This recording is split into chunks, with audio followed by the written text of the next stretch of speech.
देखो बच्चों, कठिन सवाल आसान जवाब। क्योंकि गणित हुआ आसान रे बच्चों, गणित हुआ आसान। अंकों का है खेल निराला, जोड़ घटाओं ने क्या कर डाला। क्योंकि गणित हुआ आसान रे बच्चों, गणित हुआ आसान। शून्य का है खेल अजब, अंकों के संग करे गजब। कभी अंकों को शून्य बनाता या अंकों का मान बढ़ाता। क्योंकि गणित हुआ आसान रे बच्चों, गणित हुआ आसान।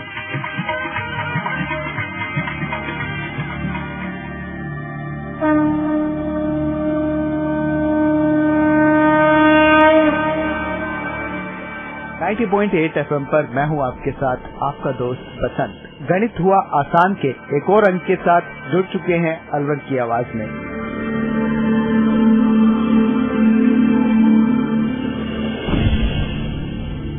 और गणित हुआ आसान को और भी आसान करने के लिए एक बार फिर आपके साथ हैं IIT अलवर से असिस्टेंट प्रोफेसर अर्चना शर्मा। इससे पहले अंक में हमने जाना था कोऑर्डिनेट ज्योमेट्री के विषय में, जिसमें विस्तार से आपको बताया था अर्चना शर्मा जी ने। लेकिन आज उससे आगे बढ़ते हैं, बताएंगे आपको दूरी सूत्र के बारे में, कैसे उसको कैलकुलेट किया जाता है कोऑर्डिनेट ज्योमेट्री की मदद से, यानी कि निर्देशांक ज्यामिति की मदद से। चलिए जानते हैं दूरी सूत्र के बारे में, आप ही के अलवर की आवाज 90.8 FM पर।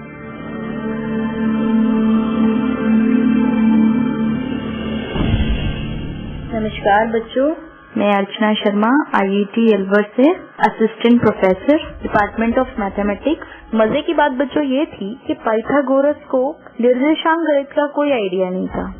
उन्होंने सिर्फ किसकी चर्चा है कि अपने पाइथागोरियन प्रमेय का सिद्धांत दिया, ठीक है। लेकिन सबसे अच्छी बात ये भी थी कि उनकी जो आइडियाज थे, जो उनकी खोज थी, वो ही निर्देशांक ज्यामिति का आधार बन गए, जैसा कि हमने अभी पहले बताया ही था आपको, ठीक है।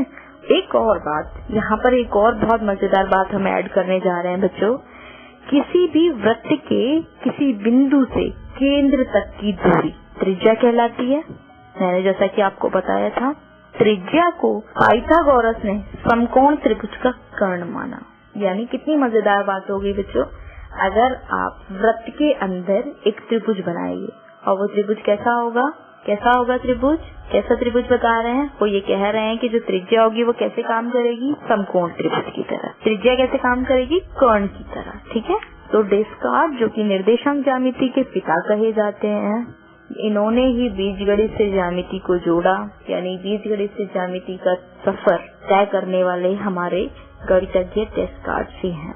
इन्होंने यूक्लिड तथा पाइथागोरस के सिद्धांतों को पढ़ा और उस गणित का प्रसार करते हुए गोले के समीकरण को, यानी वृत्त के समीकरण को दूरी सूत्र में बदला, ठीक है। और ये चीज मैं आपको बता भी चुकी हूँ, और शायद अब आप अच्छे से खुद भी तय कर सकते हैं कि क्या उचित है और क्या अनुचित है। तो ये तो बच्चों की जानकारी कि कैसे निर्देशांक ज्यामिति के ज्ञाता डेस्कार्ट को अनुभूति हुई निर्देशांक ज्यामिति के लिए, कैसे अनुभूति हुई उनको, ठीक है। अब हम आगे थोड़ा सा बढ़ते हैं, ठीक, दूरी सूत्र की ओर। क्योंकि अभी जो हम लोग चर्चा कर रहे थे दूरी सूत्र की, वहाँ मैंने आपको सिर्फ कंपैरिजन बताने के लिए, कंपेयर करने के लिए कि कैसे, शायद आपने कभी कोशिश ना की हो इन दोनों को संबंधित करने की, इनको संबंध नहीं बताया हो दोनों का आपस में, लेकिन बहुत गहरा संबंध है। ये चीज आप देख चुके हैं कि वृत्त का समीकरण कैसे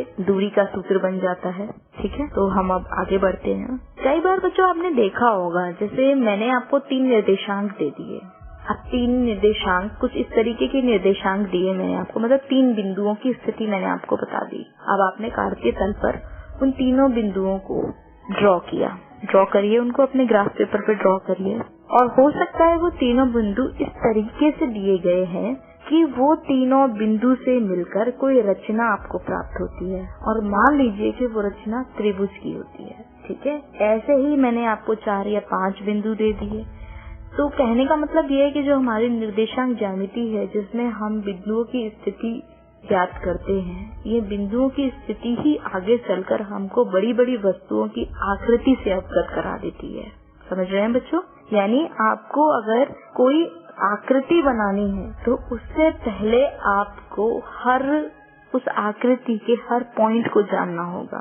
वैसे भी आप जानते हैं कला के क्षेत्र में भी आपने ये चीज बहुत बार देखी होगी कि अगर कोई चित्रकार चित्र बनाने की कोशिश करता है तो आपने हमेशा देखा होगा कि पहले वो डॉटेड लाइंस प्रिपेयर करता है, डॉटेड लाइन बनाता है, ठीक है। तो वो डॉटेड लाइन भी, और वहाँ पर भी वो स्केल का यूज करता है, पेंसिल का यूज करता है, ठीक है। ये देखता है कि कितनी ऊंचाई पर होना चाहिए, अगर मतलब ऊंचाई नीचाई, मतलब इस बात से आप अंदाजा लगा सकते हैं कि निर्देशांक ज्यामिति का अपने आप में एक बहुत बड़ा रोल है, ठीक है।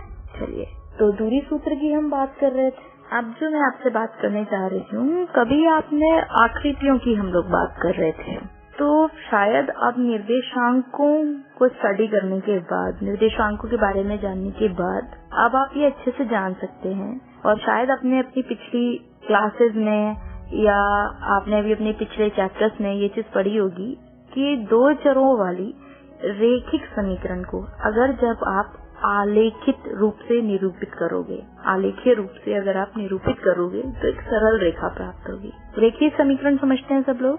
जैसे मैं कहूँ अभी x + y = 2, अगर आप इन्हें ड्रॉ करेंगे तो आपके पास बिंदु के निर्देशांक होंगे, मतलब x, अगर आप x पुट कर रहे हैं, x के कुछ मान पुट करेंगे तो आपको y के कुछ मान मिलेंगे, तो x और y से मिलकर निर्देशांक बन जाएंगे, और उन निर्देशांकों को अगर आप कार्तीय तल में निरूपित करेंगे तो डेफिनेटली आपको सरल रेखा प्राप्त होगी।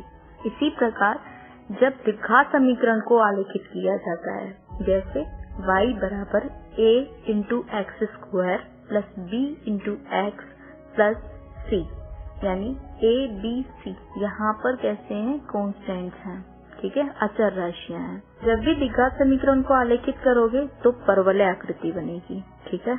अतः आकृतियों की ज्यामिति अध्ययन करने के लिए ही, आकृतियों की ज्यामिति अध्ययन करने के लिए ही कोऑर्डिनेट ज्योमेट्री का उपयोग करते हैं, क्योंकि आकृति की रचना कई बिंदुओं से निर्धारित होती है और बिंदु की स्थिति निर्देशांक यानी निर्देशांक, भुज और कोटि तय करते हैं, ठीक है। आप पहले अंक में भी आप ऐसा पढ़ चुके हैं कि हमारे निर्देशांक ज्यामिति का यूज कहाँ कहाँ होता है, भौतिकी में, इंजीनियरिंग में, समुद्री परिवहन में, ठीक है।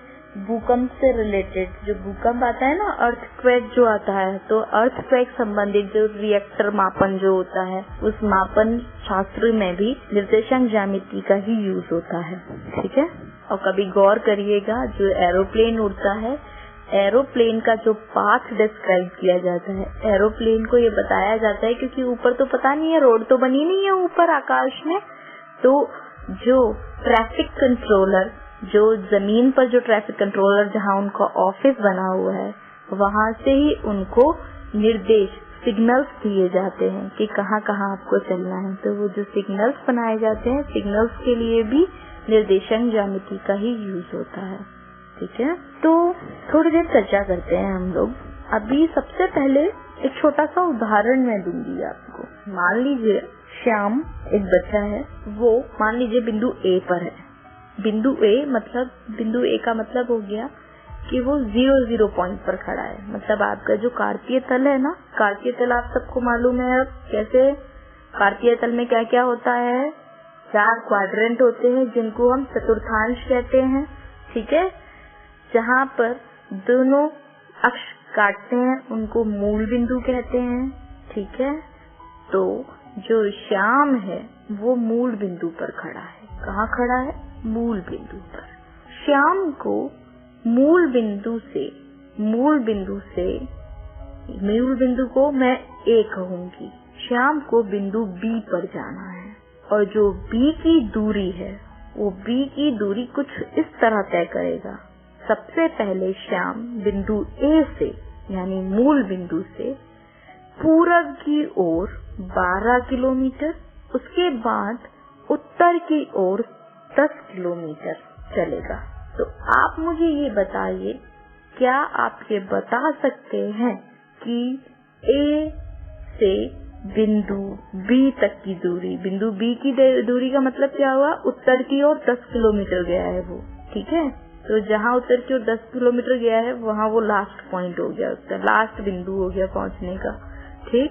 तो A से B तक की दूरी ज्ञात करनी है। कैसे ज्ञात करेंगे कि A से B तक की दूरी कैसे होगी? जितना मैं आपको बोल रही हूँ आप सब अपने अपने आगे कागज रखिए। आप अच्छे से जानते हैं हमने अपने पिछले अंक में अक्षों को दिशाओं से निरूपित करना बताया था। कैसे बताया था मैं फिर से बता देती हूँ एक बार। जो हमारा x अक्ष था, x अक्ष के दो पहलू हैं, एक ऋणात्मक और एक धनात्मक। ऋणात्मक और धनात्मक, जो धनात्मक है वो पूरब दिशा बताता है, जो ऋणात्मक है वो पश्चिम दिशा बताता है। y अक्ष के भी दो पहलू हैं, एक ऋणात्मक और एक धनात्मक। जो धनात्मक है वो उत्तर दिशा बताती है, जो ऋणात्मक है वो दक्षिण दिशा बताती है। ठीक है बच्चों, अब सबसे पहले जो मैंने आपको अभी दूरी ज्ञात करने के लिए बिंदु A से B तक की दूरी ज्ञात करने के लिए अभी आपको जो प्रॉब्लम बताई है, सबसे पहले आप लोग अपनी कॉपीज में या अपने पेपर्स में प्लीज एक बार उसे बना कर देखिए। आपको खुद से चीजें एकदम साफ दिखने लगेंगी। मैंने क्या किया, मूल बिंदु मेरा A, जहाँ मेरा श्याम खड़ा था, श्याम सबसे पहले पूरब की ओर 12 किलोमीटर गया, फिर 10 किलोमीटर उत्तर की ओर गया। ठीक है, 12 के बाद उत्तर की ओर, ठीक है, पूरब से सीधे उत्तर की ओर गया। ठीक, अब A से B के बीच की दूरी याद करनी है, तो हम क्या करेंगे कि जब वो उत्तर तक पहुंचा है उस बिंदु को, उस आखिरी बिंदु को मूल बिंदु से मिला देंगे। आप लोग देखिए अपनी अपनी कॉपीज में, क्या ये त्रिभुज बन गया है? डेफिनेटली एक त्रिभुज बन गया है। ठीक है, और इस त्रिभुज में क्या आपको समकोण दिख रहा है? कोई कोण 90 डिग्री का दिख रहा है?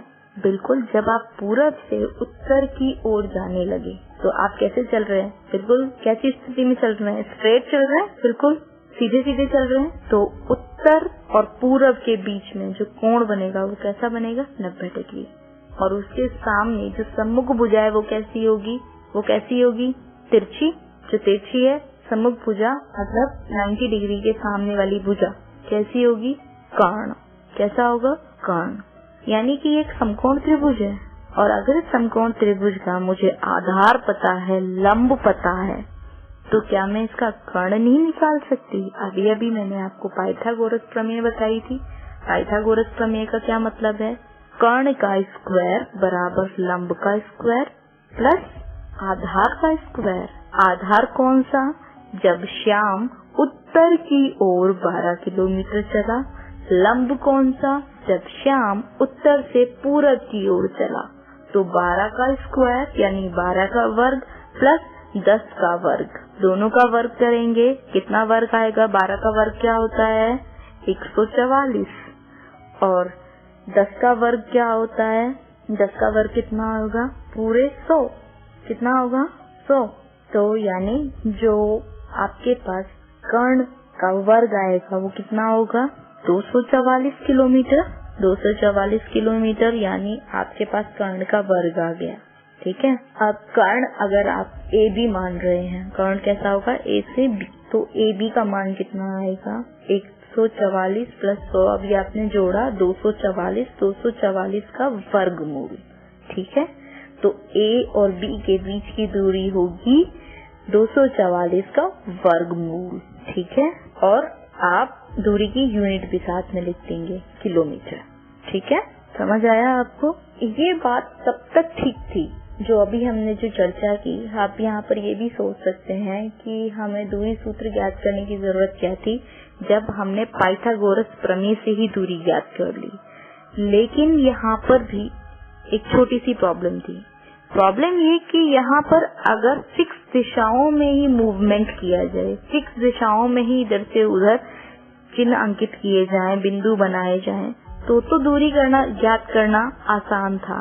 लेकिन अगर दो बिंदु एक दूसरे से विपरीत चतुर्थांश में हो, ठीक है, तब दूरी ज्ञात करने के लिए पाइथागोरस प्रमेय लगाना थोड़ा सा मुश्किल था।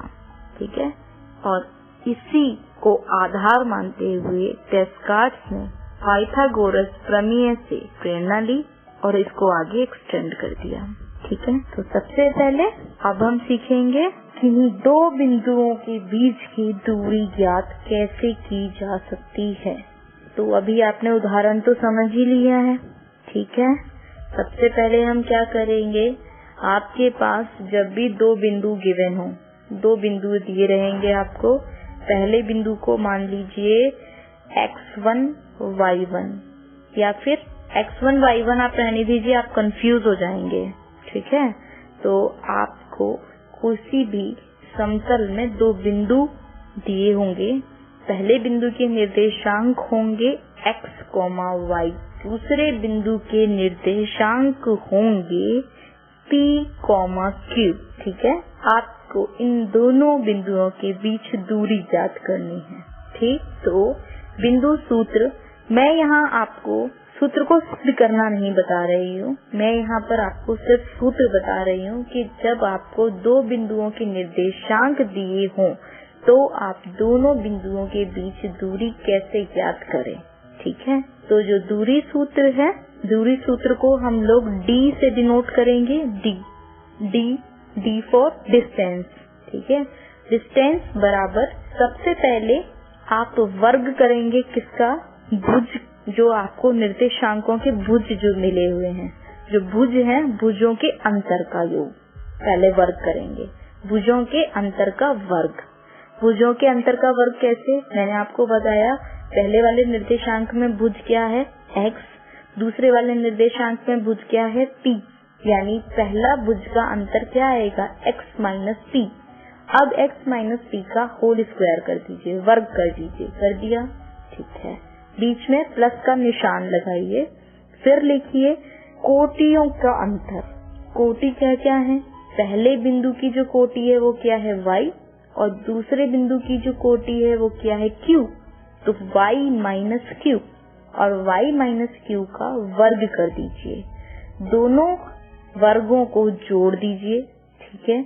और दोनों वर्गों को जोड़ने के बाद जो आपके पास टर्म बनी है उसका वर्गमूल ले लीजिए, ठीक है। यानी square root of x minus p का whole square plus y minus q का होल स्क्वायर, ठीक है। अर्थात वर्गमूल किस किस का, वर्गमूल x माइनस p का वर्ग प्लस y माइनस q का वर्ग, ठीक है बच्चों। इसे d डिस्टेंस से ही डिनोट करेंगे, d से निरूपित करेंगे, जो मान आएगा आपका, ठीक है, उसे d से निरूपित करेंगे, ठीक। अब आप अपने कई उदाहरणों में आराम से आप जान सकते हैं कि कैसे हम दूरी सूत्र का उपयोग करके दो बिंदुओं के बीच की दूरी आसानी से बता सकते हैं, ठीक। आज जो हमने दूरी सूत्र बताया है उसके लिए कुछ उदाहरण आप लोग लिख लीजिए और जरूर उन्हें हल करके देखें आप, और आपको काफी मदद मिलेगी। तो लिख लीजिए, मान लीजिए कोई बिंदु दे रखा है आपको 1, 2, मतलब पहला बिंदु का निर्देशांक कैसे मैंने निरूपित करना सिखाया था आपको, ब्रैकेट 1, फिर कॉमा, फिर 2, फिर ब्रैकेट बंद। ब्रैकेट पहले शुरू करते हैं, फिर भुज और कोटि को अंदर लिखते हैं, बीच में कॉमा लगाते हैं, फिर ब्रैकेट बंद कर देते हैं, ठीक है। ये पहला बिंदु 1, 2 तथा दूसरा बिंदु ब्रैकेट शुरू 3, 4, 1, 2, 3, 4, ठीक है। यानी 3, 4 दूसरा बिंदु हो गया, पहला बिंदु क्या था 1, 2। दो बिंदुओं के बीच आप आसानी से दूरी ज्ञात कर सकते हैं। सबसे पहले आपको क्या करना होगा, भुजों का अंतर। तो भुज क्या क्या है यहाँ पर बच्चों, 1 और 2। 1 और 2 का अंतर क्या होगा, 1 माइनस 2 यानी -1। -1 का वर्ग क्या होगा, 1। इसी प्रकार अब कोटि का अंतर निकालें, 3 - 4। पहली कोटि क्या थी 3 और दूसरे बिंदु की कोटि 4। 3 में से 4 गए तो -1 बचे, -1 का वर्ग यानी फिर से 1। कोटि वाला वर्ग कितना था 1 और भुज वाला कितना है 1, तो 1 + 1 कितना हो गया 2। और जो भी अंतर आता है जोड़ने के बाद उसे किस में लिखते हैं हम लोग? वर्गमूल में। यानी दोनों बिंदुओं के बीच की दूरी d बराबर √2 है ना, √2। √2 का मतलब किसका वर्गमूल? 2 का वर्गमूल। ठीक है, वर्गमूल अगर आपको याद करना आता है तो आप इसे आगे एक्सटेंड कर सकते हैं। √2 का वर्गमूल होता है 1.414। ठीक है बच्चों, आज के लिए इतना ही। अगले अंक में हम आगे चर्चा करेंगे। मैं आपसे फिर मिलूंगी, तब तक के लिए नमस्कार। ठीक है बच्चों।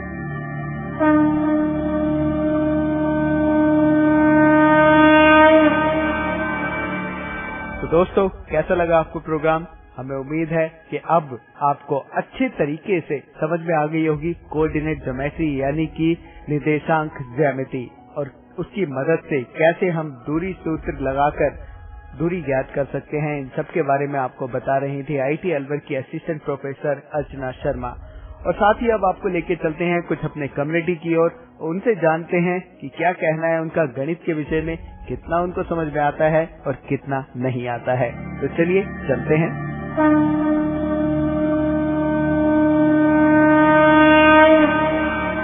अब हमारे साथ जगदीश प्रसाद जाटव जी हैं, जो कि राजकीय उच्च माध्यमिक विद्यालय के प्रिंसिपल हैं देसुला में। तो उनसे जानते हैं उनके बारे में, उनका क्या व्यूज है मैथ्स के बारे में। तो सर, सबसे पहले अपने बारे में बताइए। मेरे को गार्जियंस के माध्यम से सूचना मिली थी शुरू में भाई मैथ्स का जीवन में अपने आप में अलग ही महत्व है, तो मैंने साइंस मैथ्स जो चुना था सब्जेक्ट के रूप में। और BSc B.Ed करने के बाद BSc मैंने RR कॉलेज से की और B.Ed जो है मैंने JNTT कॉलेज से की। उसके बाद में मैं जो है सेकंड ग्रेड में अजमेर के अंदर वरिष्ठ अध्यापक के रूप में कार्यरत हुआ। मैंने मैथ्स को पढ़ाया, बच्चों के संपर्क में पहली बार आया।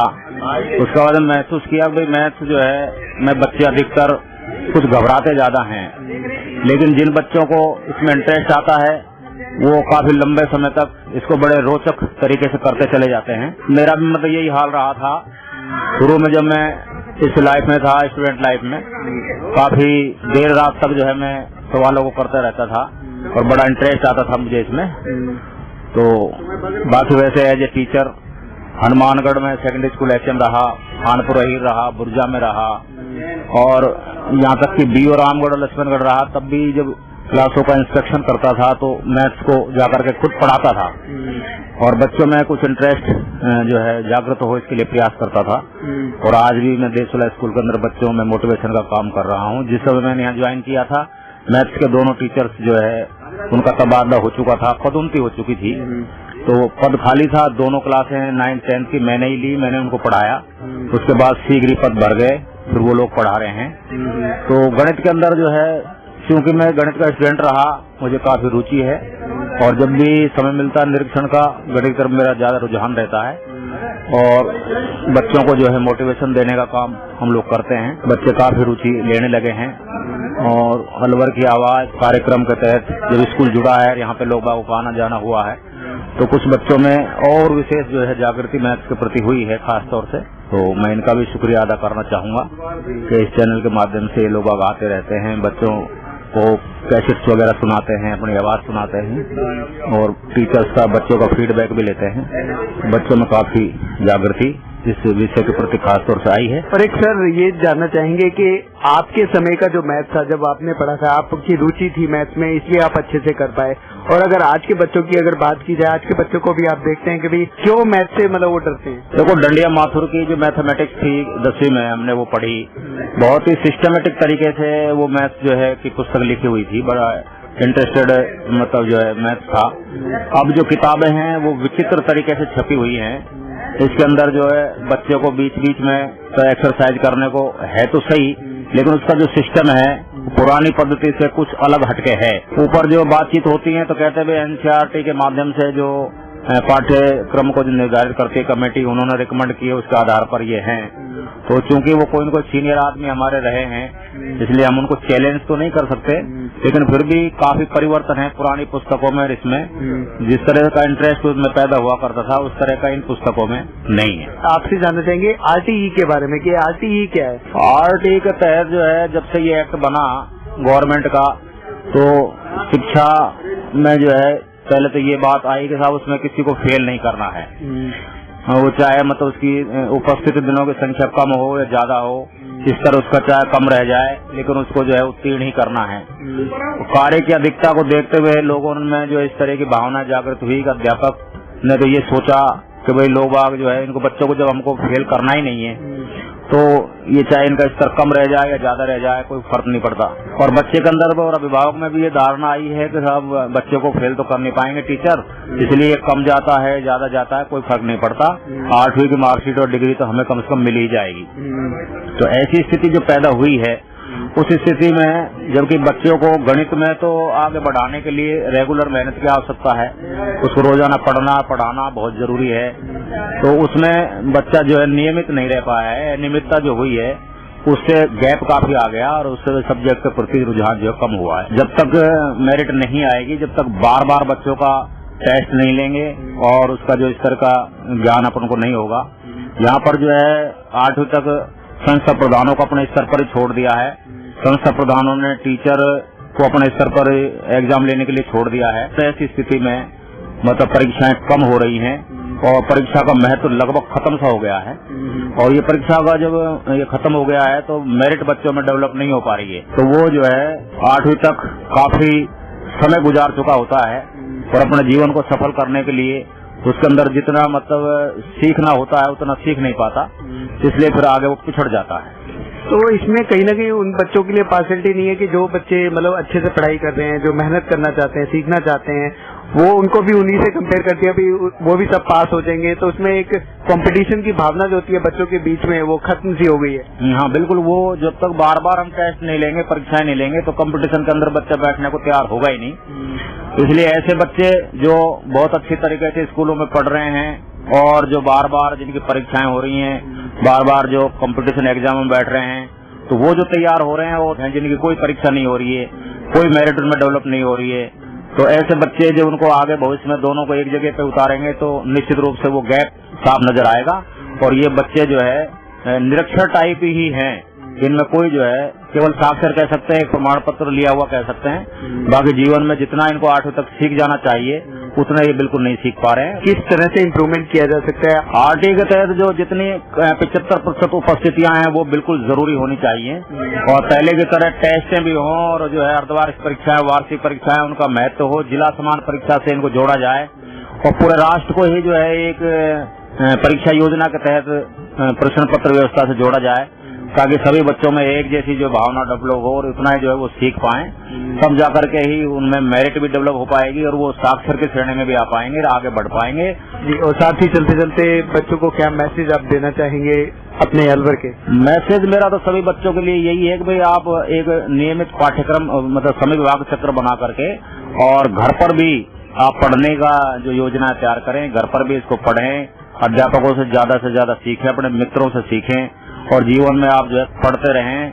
आप खाली जो है एक चीज पर ही भरोसे ना रहें कि साहब स्कूल के अंदर हमें कोई पढ़ाएगा तभी हम पढ़ पाएंगे, स्कूल में भी पढ़ें, आप अपने साथियों से भी संपर्क में रहें, आप घर पर भी जो है पढ़ते रहें, तब जाकर के ही आपको आगे उन्नति मिल पाएगी। मतलब बेसिक आपका ये कहना है कि 2 घंटे की क्लास से आप नहीं पढ़ पाते, आप 22 घंटे आप क्या करते हैं उसके अलावा वो बहुत मैटर करता है। और मैथ्स में तो जरूरी है कि भाई आपने जो क्लास में आपने सीखा वो घर पे जाके आपने प्रैक्टिस करी नहीं करी, तब तक आप मैथ्स नहीं सीख पाएंगे। बिल्कुल, तो बहुत अच्छा लगा सर आपसे बात करके।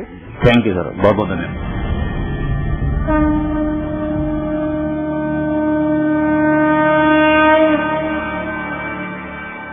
कम्युनिटी से भी हमने जाना कि गणित कितना सरल हुआ है और कितना मुश्किल। साथ ही ये प्रोग्राम भारत सरकार के विज्ञान एवं प्रौद्योगिकी विभाग द्वारा प्रेरित एवं समर्थित किया गया। आपको ये प्रोग्राम कैसा लगा? आप अपने फीडबैक प्रतिक्रिया हमें दे सकते हैं। अपने फीडबैक देने के लिए हमारा पता है कम्युनिटी रेडियो अलवर की आवाज 90.8 megahertz, IIT group of institutions, north extension, MIA Alwar, Rajasthan. हमारे फोन नंबर है 9587908908 और दूसरा नंबर है 0144512190। आप हमें मेल भी कर सकते हैं।